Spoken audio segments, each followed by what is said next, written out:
Here we go. So my topic today is what we actually see in search engines. And of course, there are multiple factors that determine what we actually see in search engines. First, it's the content that is produced and put on the web.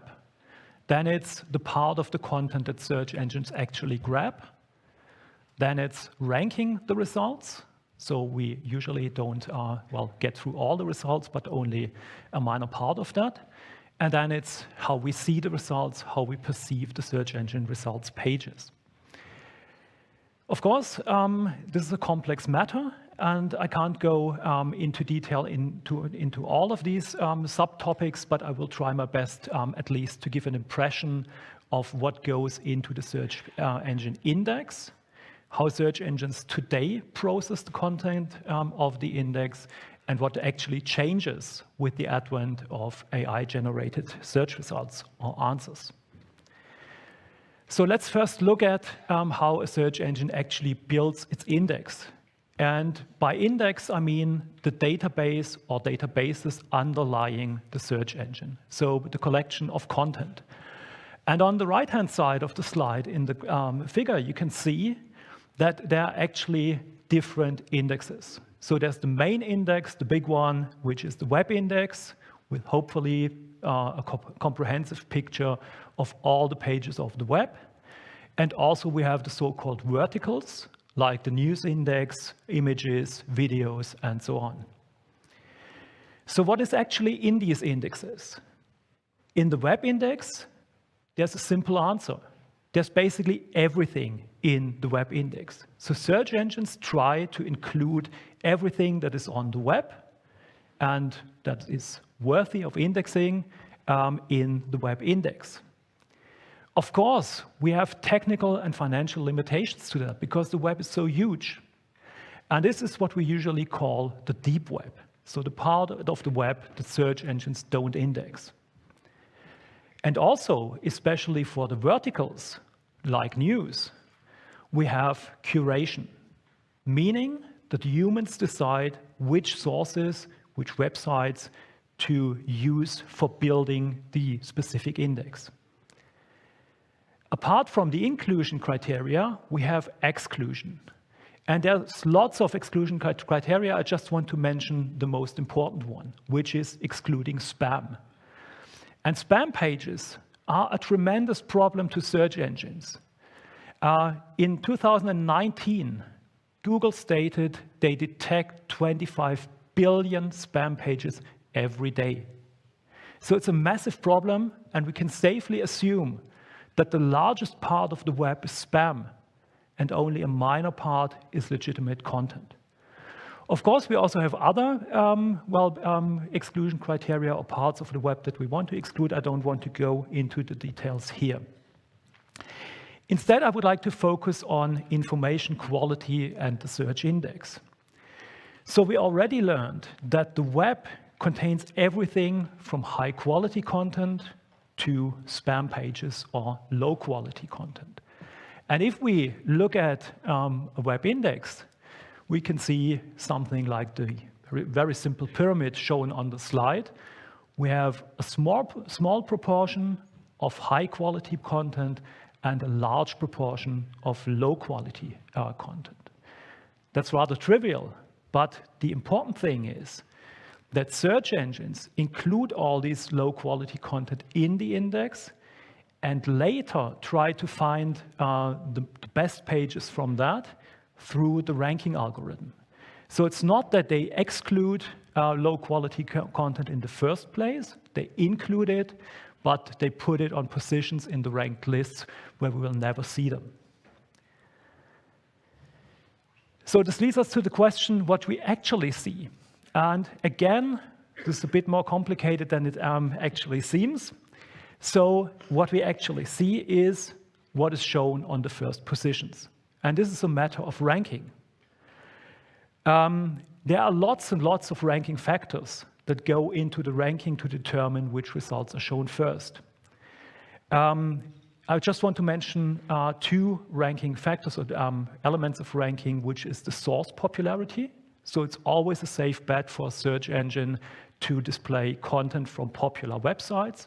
So to put it bluntly, we can say the BBC does not publish fake news, so it's always a good idea to rank BBC on a high position. And also, search engines downrank inappropriate content. So that's the first area. Second one is we see what we actually look at and click on. On the slide, you can see a screenshot, a heat map that we produced in an eye tracking study. So we can see where users actually look on this website. And you can easily see, well, the hotter the color, the more people look at that, or the more intensive the viewing behavior on that area is. So people look at the first results, of course, they look at attractive graphics and so on. And secondly, there is a thing called information sent. So we look for sent on the results pages, like attractive graphics, known brand names that we trust, and so on, and this guides our viewing behavior. And of course, we only click what we first saw. So this is the second part, the matter of user behavior. And the third one, which is often neglected, is the search engine providers' self-interests.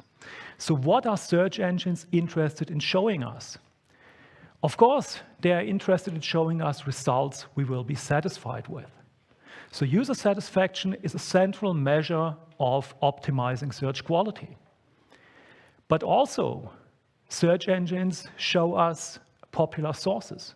For instance, Wikipedia.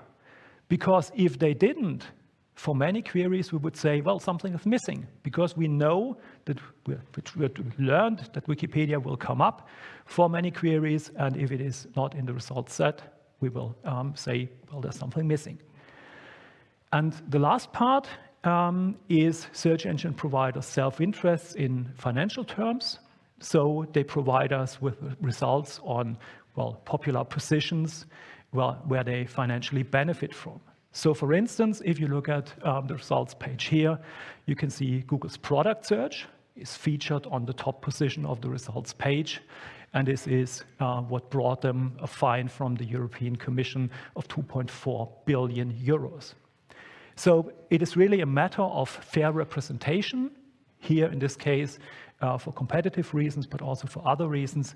It's just an example, but we should never forget that search engine providers follow their own interests, not only the interests of their users.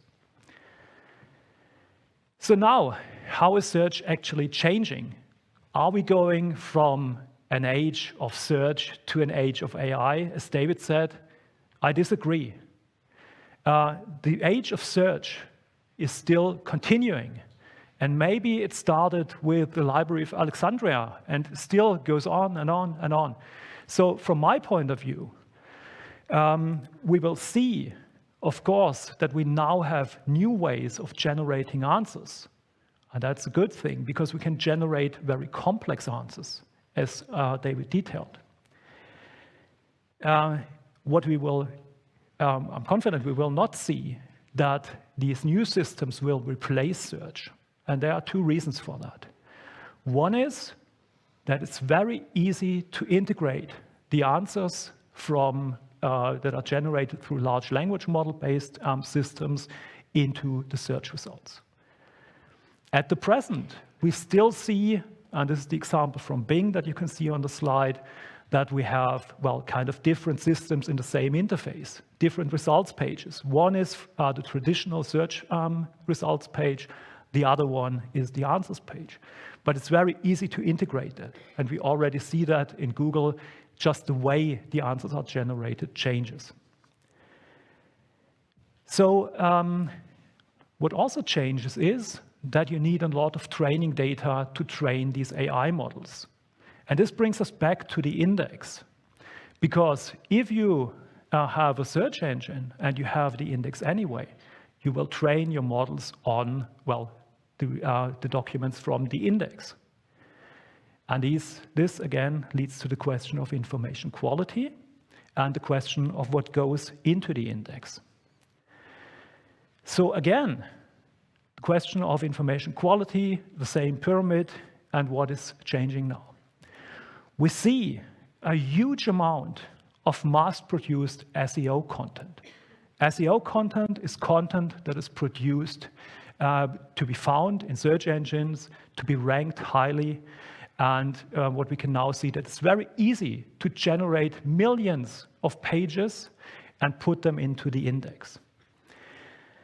The problem now is if a search engine uses large language models and trains them on the index, and the amount or proportion of low quality content gets higher and higher, these models will be trained on low quality content. And things get even worse. If we look at some producers of high quality content, they already said they will not allow search engines or other AI tools to use their content for training the models. The most popular example is the New York Times. And if you look at the model again, if these producers of high quality content opt out of their content being used for training the models, the quality of, well, the models and the generated answers, of course, will be lower.